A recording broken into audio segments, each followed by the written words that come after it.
Shalom, Bapak Ibu, saudara-saudariku yang diberkati dan dikasihi oleh Tuhan kita, Yesus Hamasiah, Yesus Kristus.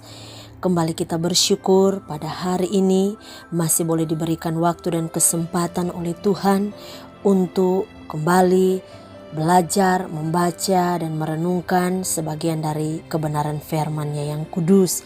Namun sebelum itu mari kita berdoa. Bapa Surgawi, Bapa Yahweh, di dalam nama Tuhan kami Yesus Hamasiah, Yesus Kristus, Bapa yang disembah oleh Abraham, Ishak dan Yakub. Kembali kami sangat bersyukur oleh karena kemurahan Tuhan, kami masih boleh diizinkan ada sampai pada hari ini untuk merenungkan sebagian dari kebenaran firman-Mu.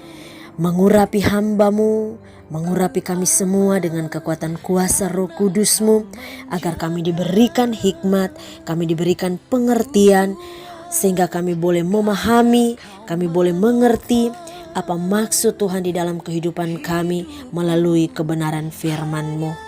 Terima kasih Tuhan, terima kasih Bapa. Di dalam nama Tuhan kami Yesus Hamasiah kami berdoa. Haleluya. Amin. Bapak Ibu saudara-saudariku yang dikasihi oleh Tuhan kita Yesus Hamasiah, pembacaan firman Tuhan kita pada saat ini terdapat di dalam Injil Markus pasal 10 ayat 46 sampai dengan ayat 52.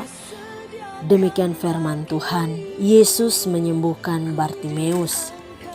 Lalu tibalah Yesus dan murid-muridnya di Yeriko. Dan ketika Yesus keluar dari Yeriko bersama-sama dengan murid-muridnya dan orang banyak yang berbondong-bondong, ada seorang pengemis yang buta bernama Bartimeus, anak Timeus, duduk di pinggir jalan. Ketika didengarnya bahwa itu adalah Yesus orang Nazaret, mulailah ia berseru, "Yesus anak Daud, kasihanilah aku." Banyak orang menegurnya supaya ia diam. Namun semakin keras ia berseru, "Anak Daud, kasihanilah aku."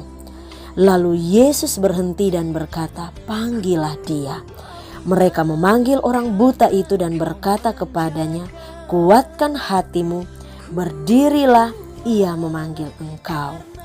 Lalu ia menanggalkan jubahnya, ia segera berdiri dan pergi mendapatkan Yesus. Tanya Yesus kepadanya, "Apa yang kau kehendaki supaya aku perbuat bagimu?" Jawab orang buta itu, "Rabuni, supaya aku dapat melihat." Lalu kata Yesus kepadanya, "Pergilah, imanmu telah menyelamatkan engkau." Pada saat itu juga melihatlah ia, lalu ia mengikuti Yesus dalam perjalanannya. Haleluya. Sampai di sana batas pembacaan firman kita pada pagi hari ini. Bapak Ibu, saudara-saudariku yang dikasihi oleh Tuhan kita Yesus Hamasiah, Yesus Kristus. Peristiwa ini terjadi saat Yesua dan murid-muridnya keluar dari Yeriko. Ada seorang pengemis buta yang bernama Bartimeus, anak Timeus. Bar artinya anak, jadi Bartimeus artinya anak Timeus. Ia sedang duduk di pinggir jalan pada waktu itu dan mengemis, meminta-minta. Kalau kita baca di dalam Injil Lukas pasal 18 ayat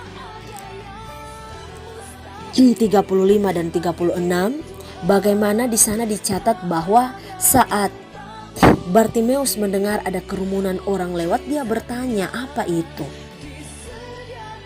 Ingat bahwa Bartimeus buta tetapi dia bisa mendengar. Karena itu dia bertanya, "Apa itu?" Dan orang-orang di sekitarnya pada waktu itu menjawab bahwa itu adalah Yesus orang Nazaret yang sedang lewat.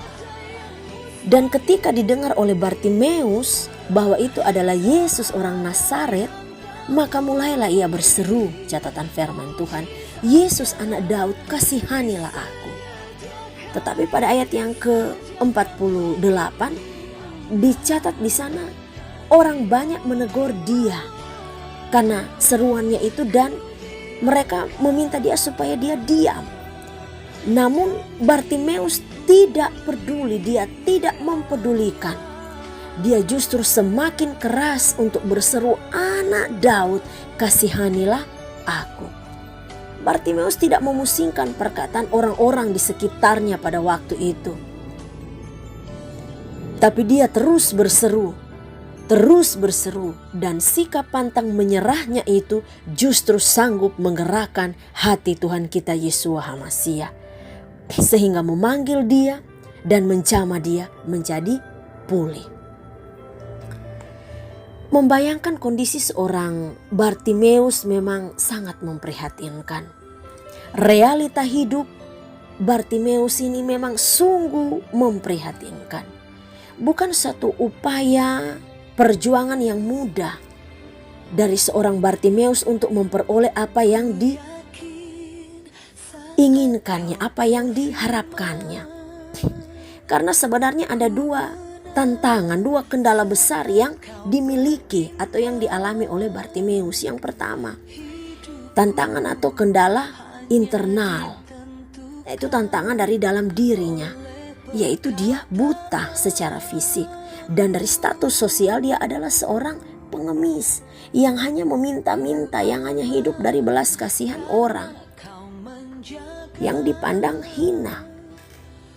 Dan tantangan atau kendala yang kedua adalah kendala eksternal dari luar pribadinya, yaitu orang-orang yang pada saat itu di sekitarnya yang tidak mendukung pada saat dia berseru meminta pertolongan daripada Tuhan. Kita sudah baca tadi ayat firman Tuhan bagaimana orang-orang di sekitarnya pada saat itu menegur dia untuk diam. Bisa saja Bartimeus kembali duduk dan meminta-minta. Namun sebaliknya tidak. Bartimeus memilih untuk tidak mendengar perkataan orang-orang di sekitarnya yang tidak membangun.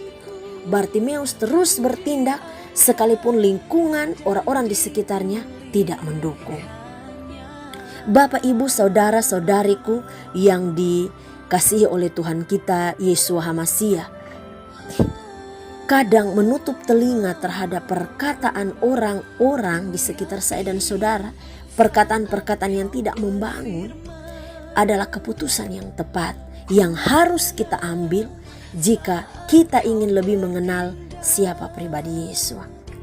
Jika kita ingin mengerti kasih karunia-Nya, jika kita ingin menerima setiap kebaikan dan anugerah-Nya yang maha sempurna, yang sanggup mengampuni dosa-dosa saya dan saudara, yang terlalu sanggup untuk menolong, menyembuhkan, memulihkan keadaan, kelemahan, keterbatasan saya dan saudara, bahkan memberkati dan menyelamatkan kehidupan kita.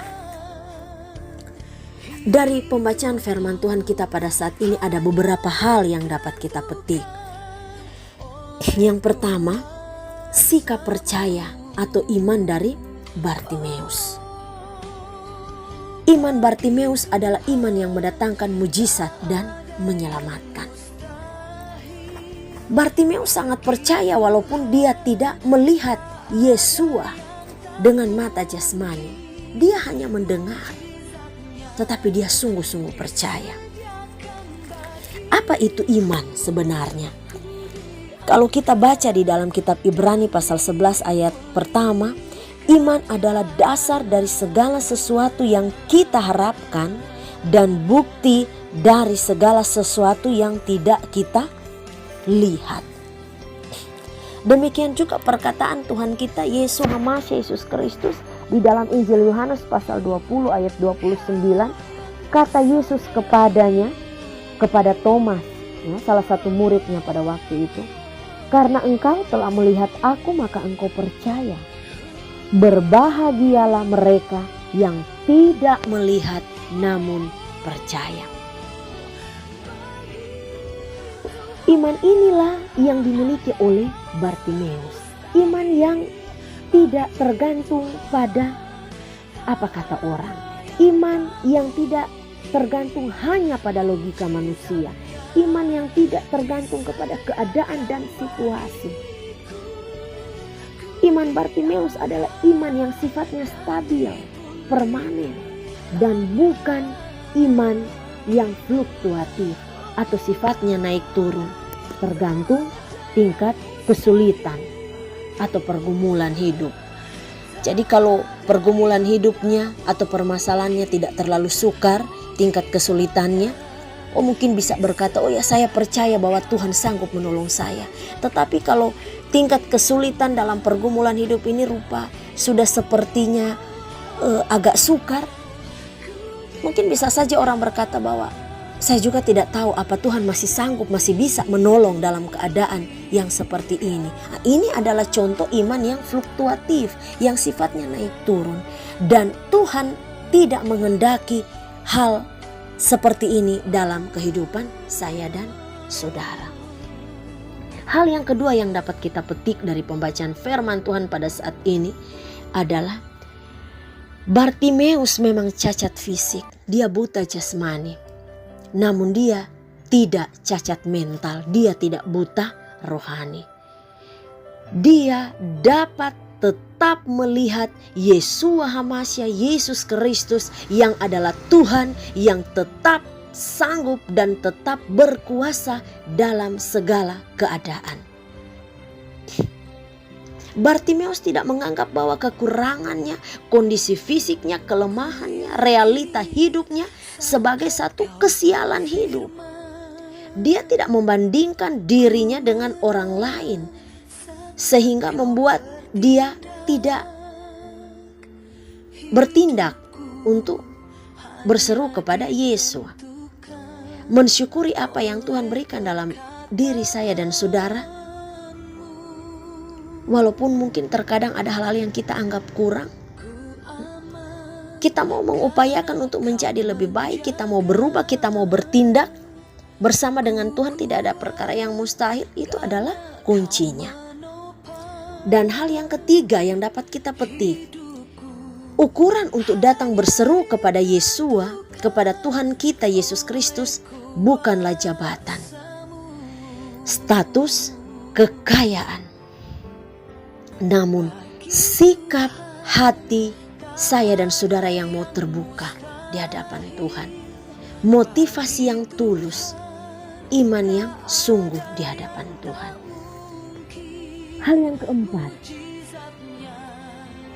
firman Tuhan mencatat bahwa saat Bartimeus berdiri dan mendapatkan Yeshua, dia menanggalkan jubahnya. Apa artinya? Jubah berbicara perilaku, sikap-sikap yang lama, keadaan yang lama. Tidak akan terjadi mujizat dalam kehidupan Bartimeus jika dia hanya tetap tinggal di tempat. Jika saja Bartimeus hanya mau merasa nyaman dengan jubahnya tersebut, dengan segala keterbatasan dan keadaannya pada saat itu. Tetapi tidak, Bartimeus berani keluar dari lingkungannya yang tidak baik. Dia ingin menjadi lebih baik. Bartimeus menerima keadaan dirinya, realita hidupnya. Namun demikian dia percaya diri, dia tidak minder pada waktu itu. Dia tidak menganggap bahwa aduh saya ini buta, saya ini hanya pengemis, saya tidak layak untuk berseru kepada Tuhan. Tidak. Dia memiliki sikap percaya diri. Dia tidak mudah putus asa. Dan ini yang patut kita teladani. Kepahitan realita hidup sanggup Tuhan ubahkan untuk menjadi berkat jika kita memiliki sikap hati, sikap perilaku yang tepat di hadapan Tuhan. Dan hal yang terakhir, hal yang kelima yang dapat kita petik dari pembacaan firman Tuhan pada saat ini adalah berkat Tuhan hendaklah membuat kita semakin setia dan sungguh-sungguh mengikuti Dia. Bartimeus menerima berkat kesembuhan, mujizat. Dan firman Tuhan mencatat bahwa dia mengikuti Yeshua dalam perjalanannya. Saya dan saudara dipanggil untuk diselamatkan, untuk diberkati adalah untuk menjadi berkat. Untuk menjadi saluran perpanjangan tangan Tuhan buat banyak orang. Saya dan saudara diberkati untuk memberkati. Sehingga melalui kehidupan kita, nama Tuhan, nama Bapa Sorgawi, Bapa Yahweh, Tuhan kita Yeshua HaMashiach Yesus Kristus semakin dipermuliakan. Melalui kehidupan saya dan saudara, semakin banyak orang merasakan kasih Tuhan. Mari kita semua belajar dari iman seorang Bartimeus. Mungkin pergumulan, permasalahan saya dan saudara pada hari-hari ini tidak persis sama dengan apa yang dialami Bartimeus. Namun apapun itu, pergumulan saya dan saudara, permasalahan saya dan saudara, tantangan, pengujian yang Tuhan izinkan dan luaskan sementara terjadi saat ini dalam kehidupan kita, mari kita tetap bawa semuanya di hadapan Yesua. Mari kita tetap berseru, memanggil, meminta, memohon pertolongan daripada Tuhan, tanpa kita dihalangi dengan setiap beban-beban dan tekanan permasalahan hidup kita. Tetapi sebaliknya kita tetap maju, kita tetap dan semakin mengandalkan kuasa Tuhan. Sebab kita percaya bahwa di dalam mengandalkan kuasa Tuhan, di dalam kita berseru sepenuhnya bersama dengan Tuhan, tidak ada perkara yang mustahil. Demikian firman Tuhan pada pagi hari ini, pada saat ini, dan saya terlalu percaya biarlah kita semua boleh menjadi pelaku-pelaku firman Tuhan. Kita semua boleh belajar untuk menjadi pribadi-pribadi yang benar-benar memiliki iman yang teguh, iman yang stabil, iman yang permanen di hadapan Tuhan. Apapun situasi, kondisi, tantangan, permasalahan yang saya dan saudara hadapi di hari-hari ini. Yesus berkata bahwa sekali-kali Dia tidak pernah meninggalkan kehidupan saya dan saudara. Kuasanya tetap sama, baik dahulu, sekarang, sampai selama-lamanya. Kalau Bartimeus yang berseru mengalami zaman Tuhan, saya terlalu percaya kehidupan saya dan saudara, setiap orang yang mau membuka hati di hadapan Tuhan, saat dia berseru, saat kita berseru, Tuhan pasti membuka jalan, Tuhan pasti menolong dan menyatakan kuasanya yang sempurna di dalam kehidupan kita semua sesuai dengan kehendak dan rencananya yang mulia. Terpujilah nama Tuhan besar kuasanya. Kita berdoa. Haleluya, haleluya. Bapa Surgawi, Bapa Yahweh, di dalam nama Tuhan kami Yesus HaMashiach Yesus Kristus, Bapa yang disembah oleh Abraham, Ishak dan Yakub, kami sangat bersyukur untuk kebenaran firman-Mu yang sudah boleh kami baca dan renungkan bersama-sama. Mampukan kami Tuhan dengan kekuatan kuasa Roh Kudus-Mu untuk tetap dan terus belajar dari setiap kebenaran firman-Mu, sehingga semakin hari kehidupan kami semakin dibaharui, kehidupan kami semakin menjadi pribadi yang meyakini dan mempercayai Tuhan di dalam setiap situasi dan kondisi kehidupan kami. Bapa, kami tahu tanpa kekuatan, pengurapan, kuat kuasa Roh Kudus-Mu, tanpa firman-Mu Bapa, kami tidak akan sepenuhnya mampu untuk bergumul di dalam kehidupan ini. Karena itu ya Tuhan, ya Yahweh, kami tetap menyerahkan segala pergumulan kehidupan kami, segala tantangan, permasalahan, pengujian yang Tuhan izinkan luaskan ke dalam tangan kasih setia Tuhan. Sebab kami percaya bahwa pertolongan-Mu selalu tepat waktu, pertolongan-Mu tidak pernah terlambat. Sebab Bapa Yahweh, Tuhan Yesus HaMashiach, Tuhan Yesus Kristus yang kami sembah adalah Tuhan yang setia menepati janji-janjinya. Terima kasih Bapa, terima kasih Tuhan. Inilah setiap pribadi dan kehidupan kami yang bersyukur atas setiap kebaikan Tuhan. Hanya di dalam nama Bapa, Putra, Roh Kudus, di dalam nama Tuhan kami Yesus HaMashiach, kami berdoa. Haleluya, amin. Tuhan memberkati kita sekalian. Shalom.